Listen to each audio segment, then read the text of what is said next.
Hello friends, मैं हूं हिमांशु और आप देख रहे हैं हिस्ट्री के दीवानों चैनल। आज का पहला टॉपिक है हमारा स्टोरेज। तो जब भी हम एशियन हिस्ट्री का पढ़ते हैं, सबसे पहले हम उसमें स्टोरेज पढ़ते हैं।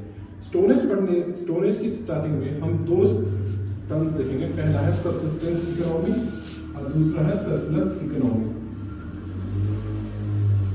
तो सबसिस्टेंस इकोनॉमी वो होती है जहाँ पे बेसिकली क्या होता है कि जो भी लोग होते हैं वो कभी कल्टीवेशन नहीं करते, ना प्रोड्यूस करते, वो सिर्फ हंटर गैदर्स वाली जो लाइन होती है उनको सबसिस्टेंस इकोनॉमी के तहत कहा जाता है, जो कि मतलब एक जगह से दूसरी जगह मूव करते रहें और साथ ही साथ मतलब कोई क्रॉप्स वगैरह हो गई या किसी तरह का रॉ मटेरियल को प्रोड्यूस ना करें।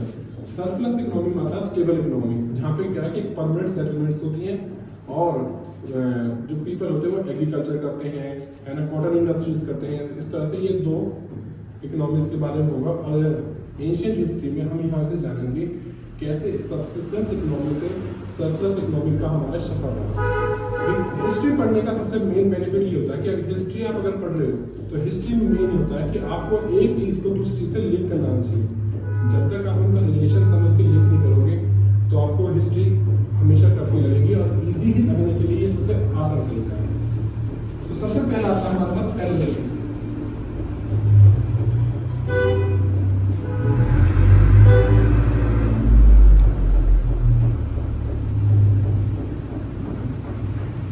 तो पैलोलिथिक जो है वो दो वर्ड से मिलकर बना है।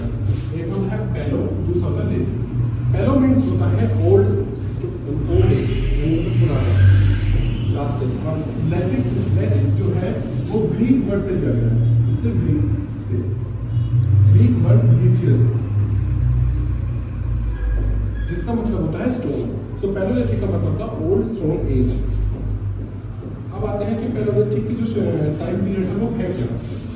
इसका टाइम पीरियड है 6 lakh to 10,000 BC। तो इसका time period 6 lakh to 10,000 BC। तो 18th सेंचुरी में डेनिश स्कॉलर्स, दो डेनिश स्कॉलर्स आए, जिसका पहला नाम था PF Christian Thomas. Late 18th century और अर्ली 19th सेंचुरी में ये दो स्कॉलर्स आए जिन्होंने पैलोलिथिक या स्टोन एज की थ्योरी पुट फॉरवर्ड करी कि उससे पहले जो था कि ब्रोंज एज और आयरन एज की थ्योरी को ही डोमिनेंस माना जाता था कि ह्यूमन एवोल्यूशन में। और इन दोनों ने 1863 में एक हमारे पास स्कॉलर आए जॉन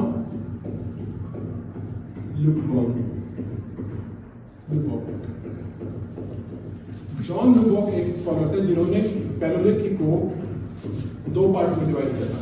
एक तो पैलोलिथिक और न्यूलिथिक। लेकिन कुछ सालों बाद एक और स्कॉलर आए, एडवर्ड लेडले।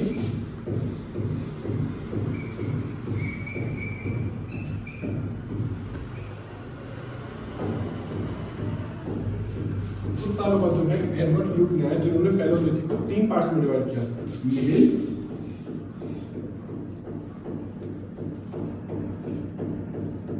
लोअर और अपर।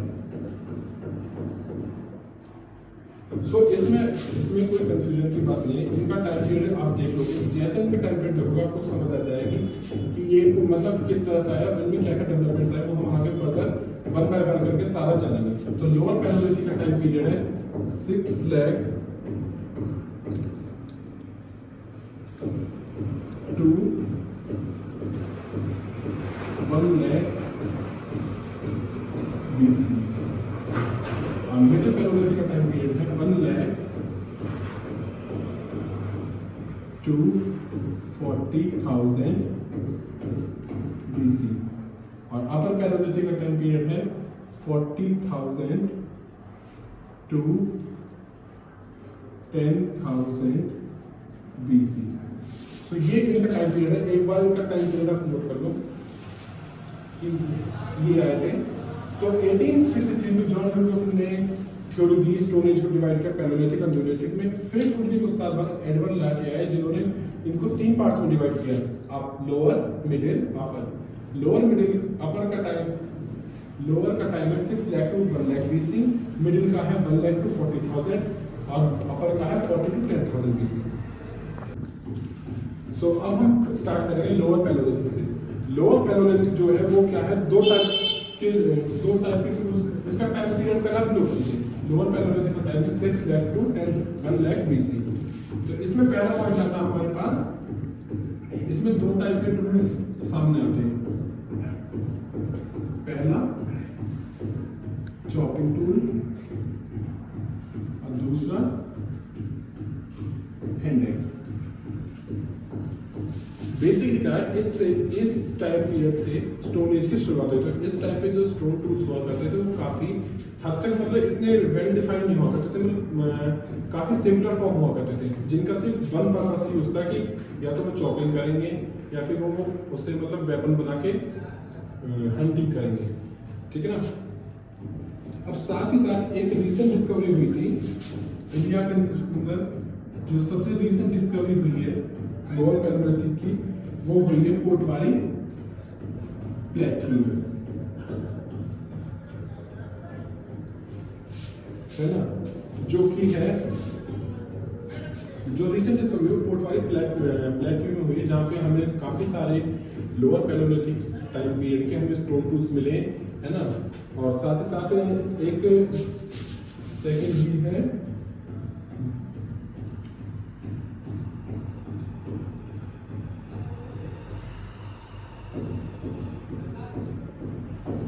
सेकंड इज दीना और ज्वालापुर में, जो कि हमारा जो ब्रिटिशर्स के टाइम पे हुई थी ये डिस्कवरी, जहाँ पे कि 15 जहाँ पे कि हमारे पास 15 आर्टिफैक्ट्स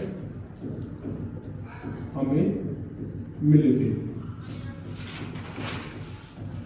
है ना। जहाँ पे हमें 15 आर्टिफैक्ट्स मिले थे। और साथ ही साथ 1956 में जो स्टोन एज के टूल्स थे, 1956 में स्टोन एज के टूल्स जो थे हमें मिले थे, वो हमें मिले थे दिल्ली यूनिवर्सिटी के मेन गेट के पास में।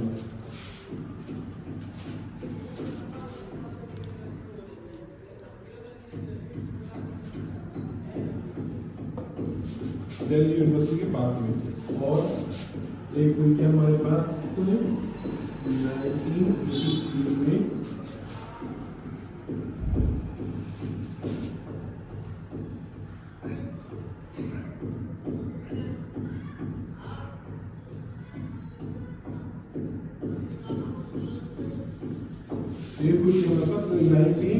में जो कि जवाहरलाल यूनिवर्सिटी का कैंपस था, उसमें हमें काफ़ी सारे लोअर पैलोलिथिक से रिलेटेड हमें काफ़ी सारे स्टोन टूल्स मिले थे उनके कैंपस एरिया में।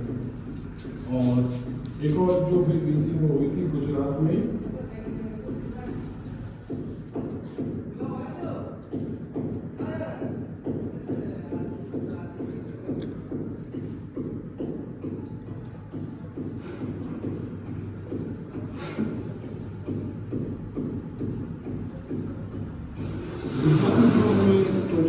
सैंपल्स मिलते हैं या एविडेंस मिलते हैं, वो हमें साबरमती वैली से मिलते हैं, जहाँ पे हमें हैंडल्स, चॉपिंग टूल, क्लेवर्स, ये काफ़ी सारी इन चीज़ों की आर्टिफैक्ट्स मिलते हैं।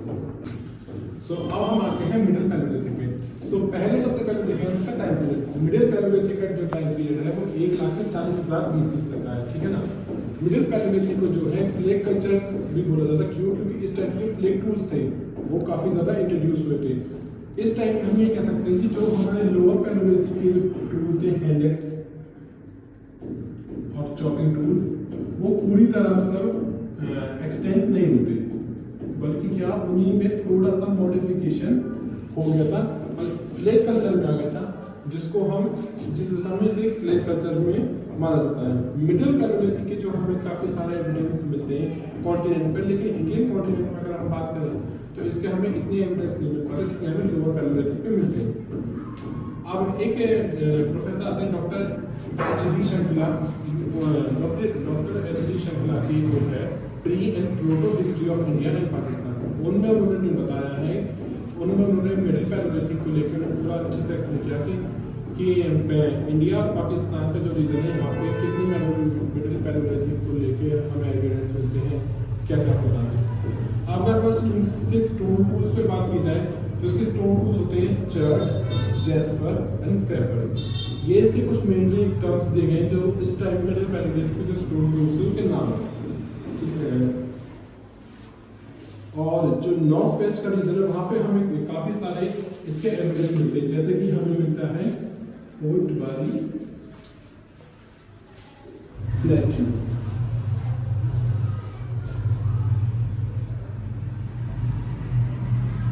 जो कि है इंडस एंड झेलम रिवर के बीच में।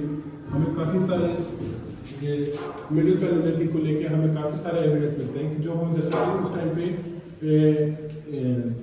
जो हमारा लोअर से मिडिल की तरफ जो ट्रांजिशन था वो किस तरह से था, वो हमें इनके एविडेंस के द्वारा देखने को मिलता है। अब आप देखोगे जैसा कि मैंने पहले कहा था कि आपको हिस्ट्री में लिंक करना चाहिए। स्टार्टिंग में हमारे जो जितने भी टूल्स वगैरह थे काफ़ी सिंपल होते थे, वो सिर्फ one time one purpose use होते थे। जैसे जैसे टाइम पीरियड आगे बढ़ेगा वैसे वैसे वो मल्टी टास्किंग टूल्स बनाएंगे। एक ही टूल से वो मतलब हंटिंग भी कर रहे हैं, है ना, स्किन रिमूव भी कर रहे हैं एनिमल्स की, और कटिंग चॉपिंग भी कर रहे हैं, इसी तरह से देखेंगे। सो अब हम डिस्कस करते हैं हमारा अपर पैलेयोलिथिक पीरियड। अपर पैलेयोलिथिक की अगर हम बात करें तो इसका टाइम पीरियड पहले देखिए हमारे पास था 40,000 to 10,000 BC। इसके लिए हमारा टाइम पीरियड था। इस टाइम पीरियड पे क्या था कि जो क्लाइमेट्स था वो काफ़ी हद तक चेंज हो चुका था, जो कि हमारा बात था वार्म क्लाइमेट, क्या था, और काफ़ी हद तक जो पहले जितनी हार्श कंडीशंस थी अब वो धीरे धीरे कम होने लगी थी अर्थ की, जो कि काफ़ी हद तक ह्यूमन सर्वाइवल के लिए काफ़ी हद तक सुटेबल बन चुका था। वार्म हैवी रेनफॉल के कारण जो वहाँ के एराइड रीजन्स थे वहाँ भी क्या है कि फॉरेस्ट और ग्रास लैंड्स की बहुत ज़्यादा एक्सपेंशन हो चुका था। अगर इस समय के हम टूल्स की बात करें तो ये जो है ये टेक्नोलॉजिकली एडवांसमेंट मिलता है। यहाँ पे क्या है कि हमें और भी ज़्यादा क्या कहते हैं फाइन ग्रेन सोन टूल मिलते हैं। जैसा कि इसमें देखा गया हमारे इस टाइम पीरियड में हमें पैरेलल साइड ब्लेड्स मिलती हैं, मतलब ऐसी ब्लेड्स जो दोनों तरफ से शार्पन की जाती हो, जिससे मतलब बहुत क्या कहते हैं केयरफुली मतलब उसकी एजेस दिए जाते हैं, और तो और उसको मतलब कैरी करना मतलब उसके काफ़ी मल्टीपर्पज़ यूज भी लिए जाते हैं। खाली ये नहीं कि आप उसे हंटिंग कर रहे हो, आप उसमें एरो में भी यूज़ कर सकते हो, आप उसमें भाले की तरह जैसे होता है उससे भी यूज़ कर सकते हो, इस टाइप से। अब इसमें इसके हम एक दो साइट्स देखेंगे कि यहाँ पे हमें कहाँ कहाँ अपर पैलेयोलिथिक के वो मिलते हैं एविडेंस, और कहाँ कौन कौन से स्कॉलर्स आए थे, हिस्टोरियंस आए थे जिन्होंने इसको डिस्कवर किया था कि ये मतलब अपर पैलेयोलिथिक के स्टोरेज हैं। तो इसमें सबसे पहला आता हमारा संघाव। संघाव जो था वो नॉर्थ वेस्ट का रीजन है, नॉर्थ वेस्ट का रीजन है जहाँ पे हमें मिडिल और अपर पैलेयोलिथिक के काफ़ी सारे टूल मिलते हैं और काफ़ी सारे बोन टूल्स भी मिलते हैं। तो मिलते हैं बोन टूल्स भी यहाँ बहुत सारे मिलते हैं। यहाँ पे हमें एक चीज़ दिखाई देखने मिलती है कि यहाँ पे जो है इंसान का ग्रेवियर सिस्टम यूज हो गया था, कि यहाँ पे इंसानों को दफनाने लगे थे, है ना। और एक ब्यूरल में तो हमें इंसान के साथ साथ उसके डॉग के भी स्केलेटन मिला है। तो यानी इस पीरियड से हम ये मान सकते हैं कि डोमेस्टिकेशन का बेस शुरू हो गया था, जो कि हमें आगे मेसोलिथिक में पढ़ेंगे। तो इससे हमें ये कनेक्शन मिलता है कि इस टाइम पे मेसोलिथिक के लिए एक बेस तैयार हुआ था कि हमें डोमेस्टिकेशन के भी मिल रहे हैं, है ना। हमें उनकी आफ्टर लाइफ से रिलेटेड और भी ज़्यादा एविडेंस मिलते हैं, जैसे कि आपने देखा होगा आज के समय में कुछ रिचुअल्स होते हैं जहाँ इंसान की डेथ के बाद भी उसके मतलब उसकी यूजफुल चीज़ें या तो बरियल में उनके साथ दी जाती हैं या फिर डोनेट की जाती हैं। तो उस टाइम पीरियड पे भी ही हमें एक लिंक मिलता है कि उस टाइम पीरियड पे भी ये वाले रिचुअल्स शुरू हो गए थे, जहाँ पे हमें बोन टूल्स मिलते हैं। और इस एज को हम बोन टूल एज भी मानते हैं, क्योंकि यहाँ पे जो थी एनिमल की बोन टूल स्टार्ट कर देते हैं। इससे पहले हम सिर्फ स्टोन टूल्स बना देते, लेकिन अब यहाँ पे क्या था कि अब यहाँ पे बोन्स टूल्स भी बनाना यूज कर देता था। अब एक जगह और आती है सिद्धि, जो कि है एमपी के डिस्ट्रिक्ट में, मध्य प्रदेश डिस्ट्रिक्ट में पड़ती है ना। यहाँ पे एक आर्कोलॉजिकल टीम गई थी जिसको जे.आर. शर्मा और जे.डी. क्लर्क ने हेड किया था, लीड किया था, है ना। जे.आर. शर्मा और जे.डी. क्लर्क थे जो उस टीम के हेड्स थे, जिन्होंने हमें अपर पैलेयोलिथिक के वहाँ पे टूल्स एस्टिमेट करके दिखाए थे। और इसी एज में अब हम देखेंगे इस एज में क्या है कि हम केव पेंटिंग शुरू हो गई थी। अगर आपसे कोई पूछे कि सबसे पहली पेंटिंग रॉक पेंटिंग किस पे की गई थी, तो सबसे पहले जो पेंटिंग थी वो की गई थी ऑस्ट्रिच के एग पे।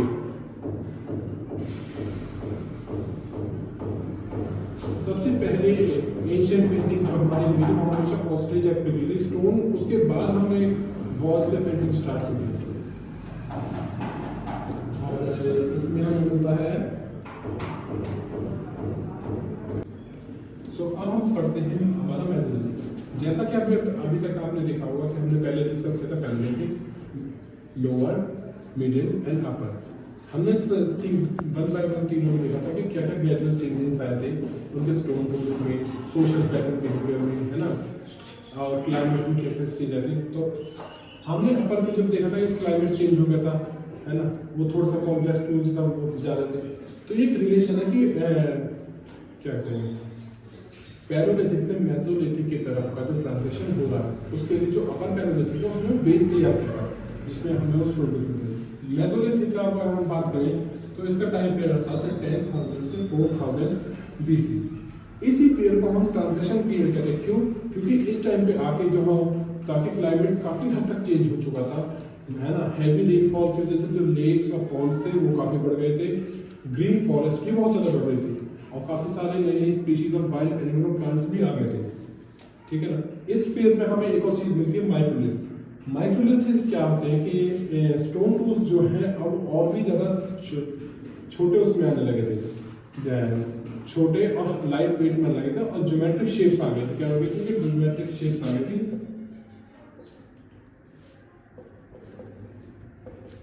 ज्योमेट्रिक शेप्स में आने लगे थे और काफ़ी ज़्यादा भी लाइट वेट होते थे, इजी टू कैरी होते थे, जगह जगह ले जाना उन्हें आसान होता था, है ना। और ज्योमेट्रिक शेप जैसे कि होगी हमारे पास ट्रायंगल, रेक्टेंगल एक्सेट्रा। तो इस तरह के हमारे पास काफ़ी सारे टूल्स आने लगे थे। इसकी अगर मेजरली साइट्स की बात की जाए तो इसमें पहला आता है चोपानी मेंडो, जो कि है बेलन रिवर के बेलन वैली में है चोपानी मेंडो, जहाँ पे हमें ये देखने को मिलता है कि इस पीरियड को हमने ट्रांजिशन पीरियड तो कहा ही है, लेकिन जो चोपानी मेंडो की बेलन वैली में है वहाँ पे हमें ये ट्रांजिशन काफ़ी हद तक साफ देखने को मिलता है। क्यों? क्योंकि इससे पहले जो हम लाइफ जी रहे थे वो एक हंटर गैदर्स की लाइफ थी। एक प्लेस से दूसरे प्लेस हमेशा शिफ्ट होते रहता है ना, जहाँ एनिमल मिले उसका शिकार करना, और एक स्टेबल लाइफ नहीं थी। लेकिन यहाँ पे आके हमें एविडेंस मिलते हैं कि यहाँ पे वो हंटर गैदर्स से शिफ्ट होके एक सेटल्ड एग्रीकल्चर की तरफ शिफ्ट हो गए थे। अब एग्रीकल्चर है, एग्रीकल्चर तो बिना ऐसे सेटल हुए बिना हो ही नहीं सकता। एग्रीकल्चर के लिए तो पहले सेटल होना पड़ता है। अगर तुम किसी एक पीस पे फूड प्रोड्यूस करोगे तो उसके तो पहले आपको वहाँ पे सेटल होना पड़ेगा ना। नोमैडिक और हंटर गैदर्स वाली लाइफ में तो आप एग्रीकल्चर नहीं कर सकते, क्योंकि उसमें क्या है कि आप एक टाइम पे कभी रुक ही नहीं पाते। वो कभी एक प्लेस पे कभी इतना ज़्यादा देर रुक नहीं पाते, जहाँ उन्हें से कभी फूड मिलता था उस पर लेके वो आगे बढ़ जाते थे। ठीक है, ये हो गया हमारे चोपन वैली। दूसरी साइड आती है हमारी भागोर, जो कि है राजस्थान में।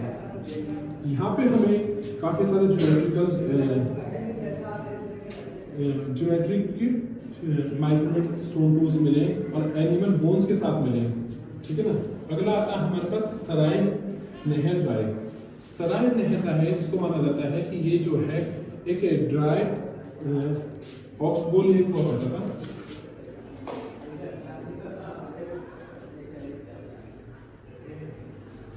जो कि अब ड्राई अप हो चुका है। लेकिन ये माना जाता था कि पहले के टाइम में जो ये ऑक्सबोल लेक था वो गंगा वैली के कोर्स में पड़ा करता था। है ना।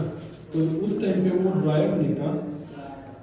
तो जब हमने इसकी खुदाई करी तो हमें इसमें काफ़ी सारे माइक्रोनेट्स, स्टोन टूल्स और एनिमल बोन्स की भी हमें डिस्कवरी हुई थी, और एनिमल शेल्स की भी हमें डिस्कवरी हुई थी कि यहाँ पे एक्वेटिक लाइफ भी थी उस टाइम पे। इस बात का भी हमें मिलता है। अगर हम देखें 10,000 से 8,000 BC की तरफ देखें तो यहाँ पे जो है ह्यूमन जो सोसाइटी है, अब वो ह्यूमन सोसाइटी डेवलप हो रही है, जैसे जैसे उनका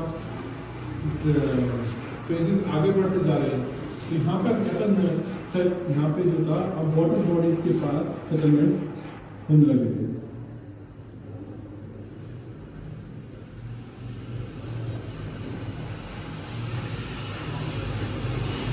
जितने भी लेक्स हो गए, नदियाँ हो गई, नहर हो गई, ऐसों के पास इन्होंने अपनी एक एक ग्रुप बना के रहना स्टार्ट कर दिया।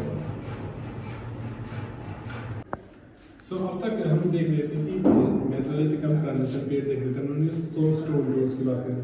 मेसोलिथिक को ऑल्सो जो ट्रांजिशन पीरियड क्यों कहा जाता है, क्योंकि इस टाइम पे जो पैलोलिथिक से न्यूरोलिथिक के बीच का जो डिफरेंस आता है वो हमें इसी टाइम पीरियड में देखने को मिलता है कि पैलोलिथिक में तो हम बिल्कुल हंटिंग गैदरिंग वाले जीवन जी रहे थे, है ना, सिंपल स्टोन टूल्स यूज कर रहे थे। लेकिन न्यूरोलिथिक में अगर हम देखें तो हम सेटल्ड हो गए थे, डोमेस्टिकेशन हमने शुरू कर दिया था। और जो मेसोलिथिक का टाइम पीरियड है, इससे हमें एक कनेक्शन ये भी मिलता है कि इस टाइम पे जो है न्यूरोलिथिक के लिए एक बहुत अच्छा प्रॉपर बेस तैयार हो गया था, जो आगे जाकर उसको फिर वो फर्दर इंक्रीज करता है। तो मेसोलिथिक में हम देखते हैं कि अब क्या था कि वहाँ पे जो डोमेस्टिकेशन भी शुरू हो गया था, जो लोग हैं अब साथ ही साथ अपने एनिमल्स को भी मतलब पालने लगे थे। तो सबसे पहले जो एनिमल डोमेस्टिकेट होते वो होते पिग और डॉग। तो आप ये सोचिए कि पिग और डॉग को सबसे पहले क्यों चुना गया? क्यों? क्योंकि ये जो थे इनको कोई ज्यादा हाई मेंटेनेंस नहीं चाहिए थी। जो मतलब उस टाइम पे हंटर गैदर जितना भी शिकार करते, जो बचता वो उनको डाल देते और उसी के सहारे ये भी काफी आराम से जी जाते हैं। तो इसी वजह से जो पहले डोमेस्टिकेशन के लिए एनिमल्स चुने गए थे वो पिग और डॉग चुने, क्योंकि इजी टू थे और साथ साथ हमें पिग से मीट का भी प्रोडक्शन मिलता था। ठीक है ना। सेकंड जो आते हैं वो आते हैं हमारे पास शीप और गोट। शीप और गोट की बात करें तो ये जो है ये हमारे इंडियन कॉन्टेक्स्ट में देखा गया, क्योंकि यहाँ पे जो था ग्रीनरी काफी ज्यादा थी। तो शीप और गोट दो ऐसे एनिमल्स हैं जिनको आप कुछ भी खिला दीजिए, ग्रीनरी इन्वायरमेंट में कुछ ही खिला दिए, वो क्या कहते हैं थोड़े उसमें वो आराम से वो पल जाती हैं। और शीप और गोट से हमें मिल्क का प्रोडक्शन मिलता है, इसलिए उन्होंने उसके लिए उन्हें यूज किया था। इस फेज में जो अब आता है सेकंड पॉइंट की बात करते हैं, इस फेज की जो आते हैं हमारी पॉपुलेशन, हमें इस फेज में काफी ज्यादा इंक्रीज मिलती है। वो हमें कैसे पता चलता है? जितने भी हमारे फ्लेग फूड जो इस पीरियड में फ्लेग कल्चर का था, इस टाइम पे जो फ्लेग फूड्स की इंडस्ट्रीज हमें काफी जगह एक्सकेवेट मिली और काफी लार्ज नंबर में छोटे छोटे माइक्रोनेट टूल्स मिले। अब साथ ही साथ इतना तो हमने देख लिया कि ये लोग डेवलप हो रहे थे, अपने स्टोन टूल्स डेवलप कर लिए थे, है ना, और कॉम्प्लेक्स की तरफ जा रहे थे। इजी टू स्टोन टूल से जो है कॉम्प्लेक्स स्टोन टूल तक जा रहे थे। अब इस पीरियड में हमें एक और चीज मिलती है, रॉक पेंटिंग। रॉक पेंटिंग जो है वो इस पीरियड में शुरू हुई थी। हालांकि वो अपर पैलेयोलिथिक में फर्स्ट जो उन्होंने रॉक पेंटिंग की थी वो उन्होंने ऑस्ट्रिच एग पे की थी, लेकिन इस टाइम पे आके ये जो थे रॉक पेंटिंग्स बड़ी बड़ी केव्स की वॉल्स पे करने लगे थे। रॉक पेंटिंग अगर आप जाने तो रॉक पेंटिंग करते थे, क्यों करते थे rock painting? Rock painting basically ये करते थे कि एक इंफॉर्मेशन पास करे जनरेशन टू जनरेशन, कि अपनी न्यूली जनरेशन को बता सकें, है ना, अवेयर कर सकें कि हंटिंग कैसे करनी होती है, वाइल्ड एनिमल कौन से हैं, किन एनिमल से हमें बचना है, किन का हमें शिकार करना है। इस तरह से ये एक नॉलेज पास गेन बन गया था कि रॉक पेंटिंग क्यों करनी था। तो जो फर्स्ट रॉक पेंटिंग है वो डिस्कवर करते एसीएल कार्लेन। एसीएल कार्लेन जो थे 1867 से 1868 के बीच उन्होंने फर्स्ट रॉक पेंटिंग इंडिया में ही फाइंड आउट की थी। फिर 1857 में आर्कियोलॉजिस्ट आए वी वांकरे ने जो थी बीन बेटिका को आइडेंटिफाई किया था कि यहाँ पे काफी सारे रॉक पेंटिंग्स उन्होंने डिस्कवर की। लेकिन इसके पीछे भी काफी अच्छी इंटरेस्टिंग स्टोरी है। एक बार क्या हुआ, वीएस वांकरे जो थे वो एक ट्रेन से मतलब ट्रैवलिंग कर रहे थे ट्रेन के थ्रू। अब ट्रैवलिंग के दौरान उन्होंने अपनी ट्रेन विंडो से झांका तो उन्होंने भीमबेटका की एक रॉक पेंटिंग पर उसकी नजर गई। उन्होंने कहा ये तो कोई नेचुरल हमें नहीं लगा, ये तो हल्का सा उन्होंने जब क्लोजली थोड़ा ऑब्जर्व किया, बाद में उन्होंने अपनी टीम के साथ आए और उन्होंने इस पूरी साइड को एस्टिमेट किया तो वहाँ पे उन्हें 642 रॉक शेल्टर्स मिले। भीमबेटका जो हिस्ट्री गई उस पर उन्हें 642 रॉक शेल्टर्स मिले और जिसमें से 400 जो रॉक्स थी वो पेंटेड थी। 400 रॉक्स जो थी उन्होंने पेंटेड मिले रॉक्स मिली जो उन्होंने रॉक पेंटिंग मिली। अगर आप कभी गूगल वगैरह पे देखो तो उनकी रॉक पेंटिंग्स में आपको इस तरह के स्ट्रक्चर मिलेंगे।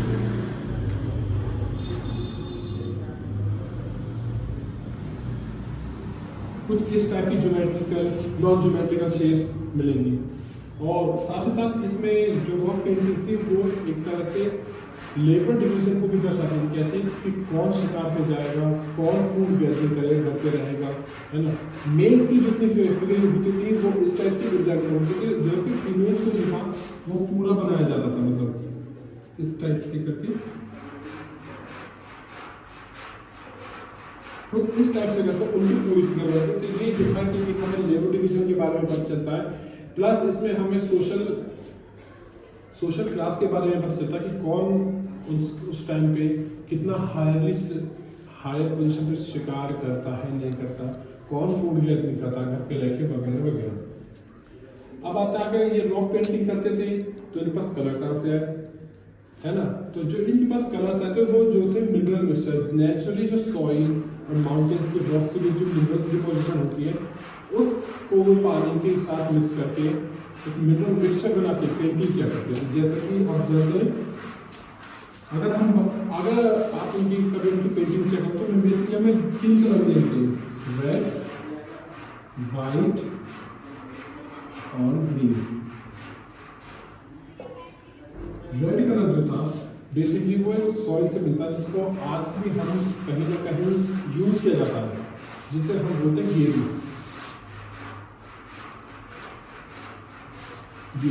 गेरू एक तरह से सॉइल मिक्सचर टाइप का सबसे ज़्यादा पानी में मिक्स करने पे वो एक कलर के फॉर्म में काम करता है। बहुत से इंडियन फैमिलीज में आज भी रिचुअल्स है उसको यूज करने का। वाइट कलर जो था वो आता हमारा लाइमस्टोन से।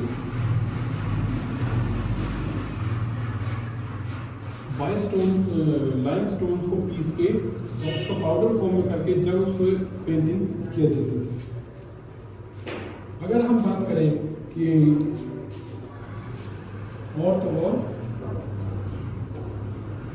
इन रॉक पेंटिंग से हमें 29 स्पीशीज ऑफ एनिमल्स के बारे में पता चलता है।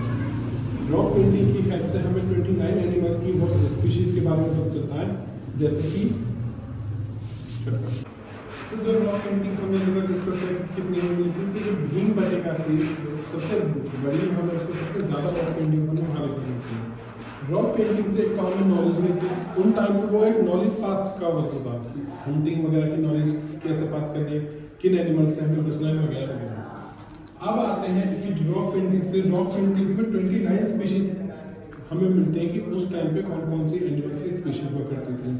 ये सब इंफॉर्मेशन जो है वहाँ जब मैं रॉक पेंटिंग्स करती हूँ, जैसे कि टाइगर, एलिफेंट, लेपर्ड, डियर और भी काफ़ी सारे एनिमल्स हैं। लिस्ट है कि जो कि आप अपने बुक उपेंद्र सिंह में इसके बारे में काफ़ी अच्छे से डिटेल दिया हुआ है कि कौन कौन से एनिमल्स की मिलती है। इसकी एक और साइड है जो वो है उड़ीसा में। उड़ीसा में हमें 55 रॉक पेंटिंग्स मिलते हैं, रॉक शेल्टर्स मिलते हैं, जहाँ पे 55 में पेंटिंग्स मिलती हैं हमें उस टाइम की। अब तक हमने सबने देखा कि किस तरह से पैलोलिथिक आया, पैलोलिथिक के बाद फिर मेसोलिथिक आया, है ना। मेसोलिथिक में कौन कौन से चेंजेस आए, कौन कौन से सोशल फॉर्मेशंस बनी, है ना, क्या क्या डेवलपमेंट हुई। So I hope you like this video. If you like this video please like, comment and share, and also share with your friends and relatives. And thanks for watching my channel. Please like, comment and share and subscribe.